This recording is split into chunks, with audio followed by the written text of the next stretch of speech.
नमस्कार दोस्तों, आप देख रहे हैं आज़ाद लाइव चैनल और मैं आपका साथी प्रेम कुमार। हम बात करते हैं आज अमरपाली चौधरी से, जो कि एक कॉलेज की डायरेक्टर है यहाँ के कॉलेज की। और आज यहाँ डेरा सच्चा सौदा के गुरु गुरमीत राम रहीम सिंह जी इंसा, उनके गुरुगति दिवस पर आज यहाँ ब्लॉक की नांदचा का आयोजन किया गया है, जहाँ पर हज़ारों की संगत में आज यहाँ पे लोग इकट्ठे हुए हैं। तो आज उनसे बात करते हैं। अपने बीच में है ये डायरेक्टर अमरपाली चौधरी। यही कहूँगी कि डेरा सच्चा सौदा में जाने के बाद मेरी जो ज़िंदगी गुरुजी ने बदली, वो मेरे कहने सुनने से परे है। उनकी रहमतों को मैं अपनी जीवा से वर्णन नहीं कर सकती, क्योंकि मैंने 97 में गुरु मंत्र लिया था। 97 से पहले मैं 9 साल तक अपनी बीमारियों को इस कदर भुगत चुकी थी कि मेरे को एक ही रास्ता दिखाई देता था। नेगेटिव सोच मेरे दिमाग में आती थी।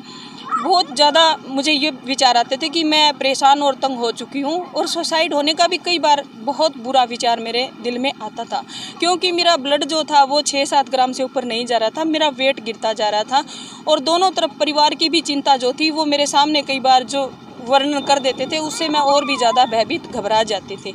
और बालाजी से मैं अपनी छोटी बहन के लिए आई थी, मुझे अपनी मौत दिखाई दे रही थी। फिर मेरी इच्छा यह थी कि मैं इस दुनिया से जाऊं, उससे पहले अपने बच्चे अपनी छोटी सिस्टर को सौंप जाऊं।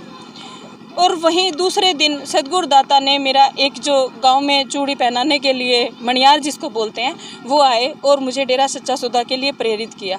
मैं जिस दिन डेरा सच्चा सौदा में गई, उस वक्त मेरे गले में उभरी हुई एक बहुत बड़ी गांठ थी, और वो रिपोर्ट बॉम्बे भेजी हुई थी, क्योंकि ये बात 97 की है। उस समय हिसार या अपने इस तरह की रिपोर्ट की ज़्यादा वो व्यवस्था नहीं थी, लैब अच्छी नहीं थी। तो मुझे 15 दिन के बाद ही गुरुमंत्र लेने के बाद में गुरुजी से मिलने का मौका मिला, और मैंने सारा दुखड़ा गुरुजी के आगे रो दिया। तो गुरुजी ने अपने यहाँ हाथ लगाते हुए फरमाया कि बेटा यह गांठ, तो मैंने रोते हुए कहा गुरुजी यह तो उभरी हुई गांठ सारी दुनिया को दिखाई दे रही है, पर मेरे जो प्रॉब्लम दरअसल बहुत पुरानी बीमारी चल रही थी, यूट्रस और किडनी के साथ चिपकी हुई, मतलब एक बड़ी गांठ थी जो रसौली का रूप धारण कर, और वो बढ़ती जा रही थी। ट्रीटमेंट दवाइयाँ सब लेने के बाद में भी उसका कोई उपचार नहीं हो रहा था। और मात्र मेरी जो एज थी उस समय 18-19 साल की थी, और एक बेटी भी थी, क्योंकि 9th क्लास में थी, तो गांव के हिसाब से मेरी मैरिज जल्दी कर दी गई थी। तो यह भी चिंता थी कि भी यूट्रस निकालने के बाद में और कैसे संभव होगा इतनी छोटी उम्र में, तो वो चिंता का विषय था। पर गुरुजी ने जैसे ही मुझे कहा, मौका मिला, मैंने बताया, तो मैंने कहा गुरुजी इस तरह से मेरे जो है बायोप्सी करवाया गया गुर्दे का, जिसको एक पीस काट के रिपोर्ट के लिए वो रिपोर्ट आनी है, साथ में ये। तो गुरुजी ने एकदम से ये वचन फरमाए थे कि घबराओ मत बेटा, यदि आपको अपने गुरु पर दृढ़ विश्वास है तो काल महाकाल भी आपका बाल बांका नहीं कर सकता। बस वही बात जो गुरुजी को मैंने अपने ऊपर, गुरुजी जो मुझ पर पावन दृष्टि डाल रहे थे, और मुझे ऐसा महसूस हो रहा था कि गुरुजी ने अपनी नज़रों से मेरी सारी बीमारियां ख़त्म कर दी हैं। और मैंने एकदम से गुरुजी के सामने नारा लगाकर और यही कहा, गुरुजी या तो इस पार या उस पार, आप मेरी लाज रखो। मेरा छोटा बच्चा कह के मैं रोने लगी थी। तो गुरुजी ने कहा, हाँ बेटा, एक बच्चा अगर अपने बाप के सामने नहीं रोएगा तो किसके आगे रोएगा, पर घबराने की जरूरत नहीं है, अपने मालिक पर दृढ़ विश्वास। और वो वचन मैंने आज तक अपनी झोली में गांठ बांध के रखे हुए हैं, और मुझे अपने सदगुरु पर इतना ज़्यादा दृढ़ विश्वास है, और उसी दृढ़ विश्वास की वजह से गुरुजी ने जो मुझे अपना यहाँ से अपना पावन पवित्र कर कमलों से प्रसाद दिया, मैंने उसको ग्रहण किया, और जो 3-4 दवाइयाँ थी मैंने सिमरण करके उनका सेवन किया। तो जो डॉक्टर लोग भी ये कहते थे कि नहीं यूट्रस निकालनी पड़ेगी, किडनी निकालनी पड़ेगी, और दूसरा बच्चा तो असंभव की बात है। यहाँ तक कि एक बार जो मैं आपको बताना चाहूँगी कि कई बार यूँ होता है कि डेरा सच्चा सौदा से लोग जो जुड़े होते हैं वो मन गढ़ंत, ऐसा नहीं है। कार्तिक हॉस्पिटल में स्पेशलिस्ट गुर्दे के, अपने किडनी के डॉक्टर हैं अरविंद जी, उनसे मेरा ट्रीटमेंट चलता था। और उन्होंने, मेरे भैया जब राजवीर जी गए थे तो उनसे पूछा कि गांव भानगढ़ से एक लड़की इस तरह से आती थी, तो उन्होंने भैया बताया कि उनको एक बेटा भी है। वो कहते नहीं आप समझे नहीं, क्योंकि उनको डॉक्टर साहब को भी यह था कि इतनी बड़ी प्रॉब्लम में शायद वो इस दुनिया से जा चुकी है। तो मैं डॉक्टर साहब के पास मिलने गई, तो उन्होंने भी बहुत ज़्यादा आश्चर्य इस चीज़ का किया, और उन्होंने कहा कि मैं वास्तव में चमत्कारों में विश्वास नहीं रखता था, पर आप मेरे सामने साक्षात एक चमत्कार हो। और आज गुरुजी की दया मेहर से मुझे शारीरिक रूप से तो मालिक ने उभारा ही उभारा, साथ गुरुजी ने मेरे को आर्थिक स्थिति से भी हर काम में जो भी मैंने पाँव रखा हर जगह मुझे सफलता मिली है।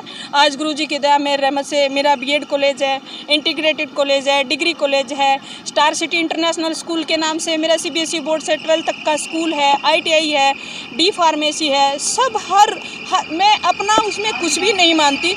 मैं सिर्फ़ और सिर्फ मेरे गुरु पर भरोसा करती हूँ और हर समय मुझे ऐसा महसूस रहता है कि मेरे गुरुजी हर समय मेरे साथ हैं, मेरा कुछ भी बुरा होने वाला नहीं है, कभी मेरी नेगेटिव सोच नहीं आती।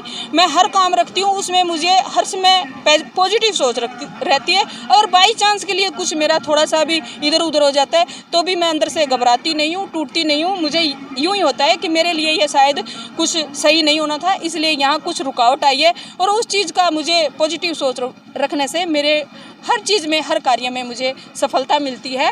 और गुरुजी की रहमत से मतलब मैं एक सेवा का ही मांगती थी तो दयालु गुरुजी ने यहाँ अपने ये जो सामने है सासनाम जी गर्ल्स स्कूल की 2011 में गुरुजी ने अपने पावन कर कमलों से नींव रखी।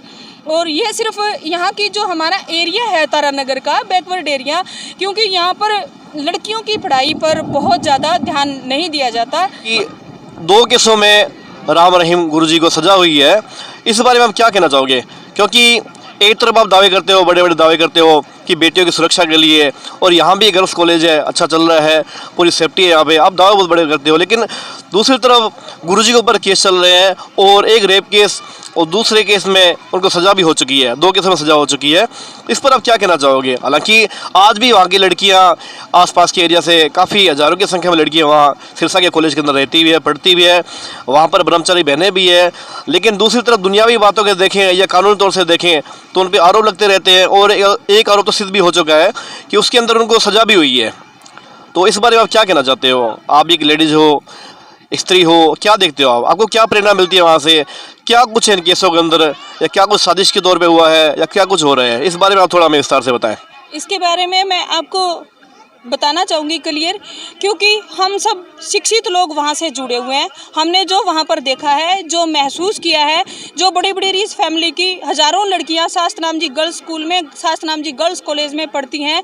मेरी बेटी डॉक्टर है, रेडियो डायग्नोसिस, और मेरी बेटी की इच्छा भी यही है कि शादी के बाद भी मैं डेरा सच्चा सौदा के हॉस्पिटल में सेवा करूं। तो यूं ही कोई सोच किसी के प्रति नहीं बन जाती। कोई भी परिवार हो, कोई भी माँ बाप हो, अगर इस तरह की अपवित्र जगह हो तो वो पहले बात तो खुद जाना नहीं पसंद करेगा, दूसरी बात वो अपने बच्चों को, अपनी बेटियों को वहाँ पर भेजना बिल्कुल भी पसंद नहीं करेगा। ये सारी साजिश है, मनगढ़ंत कहानियाँ हैं। कोई भी चीज़ जब एक अपना प्रभाव लेकर के दुनिया में फैलती है तो उसकी छवि को एक धूलित करने के लिए ये षड्यंत्र रचे जाते हैं और उस चीज़ को गिराने की कोशिश की जाती है। अब लोगों का है वो मतलब अपने मुंह से जो बोल रहे हैं, कह रहे हैं, उन्होंने आज तक दुनिया में कोई भी संत फकीर या महापुरुष जो भी आए उनको सभी केस के बारे में आपने बताया कि अभी तो अपने को जो है सीबीआई कोर्ट से ये अपना केस को, इस चीज़ का अपने आरोप दिए गए हैं। अभी हमारे पास हाई कोर्ट का रास्ता है, सुप्रीम कोर्ट का रास्ता है। पूरी साध संगत को, पूरे सबको हमें कानून पर पूरा भरोसा है कि हमें इंसाफ मिलेगा। हमारे गुरुजी को बेवजह साजिशों में फंसाया गया है कि क्योंकि जहां एक वो पवित्र संस्था जहाँ पर सिर्फ एक ही पाठ पढ़ाया जाता है, संस्कारों की शिक्षा दी जाती है। 3 वचनों में सबसे पहले कि पर पुरुष को भाई पिता के समान और जो बहन लड़की है तो उसको बेटी और बहन के समान, जो गुरुजी खुद हमें ये बताना सिखाते हैं। जो बार बार हमारे वचनों में कई बार हो जाता है कि हमने कुछ गलत देखा, किसी के प्रति हमने गलत सोच बनाई तो उसके लिए हम जैसे शिष्यों को, शिष्याओं को, सबको लताड़ पड़ती है। तो असंभव, बिल्कुल सरासर झूठ है ये, कतई इसमें कोई गुंजाइश नहीं है। ये जो आरोप है वो आने वाले समय में पता चलेगा। या तो हो सकता है कोई राजनीतिक साजिश हो, या फिर हो सकता है कोई पैसे या उनमें फंसा हुआ कोई मामला हो। डेरे को बदनाम करने की साजिशें हमेशा से, आज से नहीं, जब पहली पातशाही हमारे बेपरवाह मस्ताना जी महाराज जी थे उस समय भी इस तरह के इन्होंने बहुत षड्यंत्र रचे। यहाँ पर नोटों की मशीन है, ये है, वो है, ये हमेशा से चलता आया और हमें पूरा भरोसा है माननीय कानून पर। और हमारे गुरुजी एकदम पाक पवित्र, उनकी छवि दुनिया में आने वाले समय में होगी। होता है कौन संभाल रहा है डेरे को, कैसे सारी व्यवस्था हो रही है आज की तारीख में? दुनिया की निगाह में हमारे गुरुजी जेल में है, पर हमें भी बेहद दुख है क्योंकि हमें भी उनके साक्षात दर्शन नहीं हो रहे और उनको साक्षात सुनने का हमें मौका नहीं मिल रहा। पर जो हमारे गुरुजी की पावन प्रेरणा, हमारे गुरुजी ने 134 मानवता भलाई के कार्य चलाए वो फॉलो करती है। चाहे कहीं भी किसी तरह की राशन सामग्री वितरित करनी है या कहीं पर भी बाढ़ भूकंप जो कुछ भी, जहाँ पर भी हमें गुरुजी के आशीर्वाद से प्रेरणा जो पहले थी उसी पर हम लोग पूरा फॉलो करते हैं। बात रही कि गुरुजी जैसे लोगों को लगता है कि हम लोग कैसे इस चीज़ को मानते हैं, क्योंकि समय समय अनुसार हमारे गुरुजी वहाँ से हमारे लिए संदेश चिट्ठी के माध्यम से या फिर वकील के माध्यम से या जो हमारे भी परिवार के जो मतलब शाही परिवार के सदस्य गुरुजी से मिलने के लिए जाते हैं, तो वो हमें एक ही प्रेरणा, एक ही शिक्षा देते हैं कि बेटा जिस तरह से आप लोग पहले मानवता भलाई के कार्य करते थे, ब्लड डोनेट करते थे, जो भी आप करते थे उसी तरह से आपने लगे रहना।